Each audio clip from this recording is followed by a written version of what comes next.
This gives new meaning to the term tax to death. Word Hillary Clinton is proposing an even steeper hike in the estate tax than she has already. Forget 45%. She wants to take it all the way up to 65%. True, that 65% rate will ensnare only those worth more than $500 million. I'm sure startling news to her billionaire backers nonetheless. But she's already reduced the amount of what she calls rich estates. It's $5.45 million now. She wants to take that so-called threshold down to $3.5 million. Now, I know what you're thinking. Relax, this is just rich folks. Wrong. This is just the start.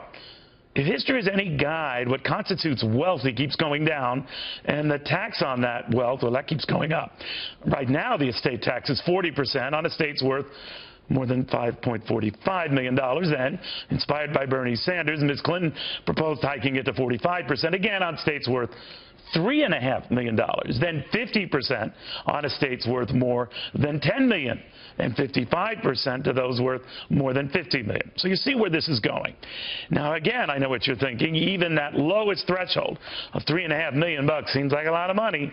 But remember, this thing is not indexed to inflation. It won't seem like so much money many years from now. So a lot can change, including what is considered a lot. Remember when a $100,000 house seemed like a lot? Or a couple in that house making $100,000 seemed like a lot? Or $1 a gallon gas seemed like a lot? It didn't take a lot of years for a lot to change, except government's insatiable appetite for more. Don't believe me, believe history. When Congress readopted the income tax in 1916, it slapped a 1% tax on incomes above $3,000 and a 6% surtax on incomes over $500,000. Just 2 years later, the top rate soared to 77% under the guise of financing World War I. It stayed that way, though, long after World War I and the next World War and lots of wars after that.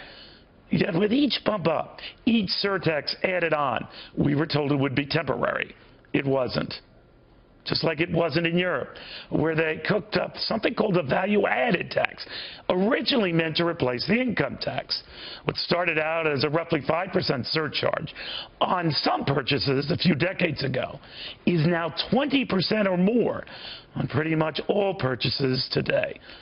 And that income tax it was replacing, alive and well, and more than triple what it was when this whole value-added tax started.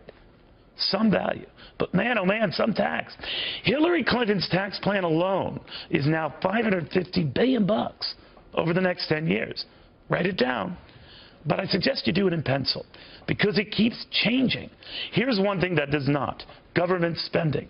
It keeps going up, as does the mad scramble to pay for it. Wouldn't it be great if politicians were half as creative, coming up with ways to save money than get money, to live on less than simply tax us more? And don't you find it rich? They always say it's the rich, and it's always about them paying their fair share, because the definition of rich keeps changing, and so does fair share. Take it to the bank. No, actually, in this case, take it to the grave. Good night.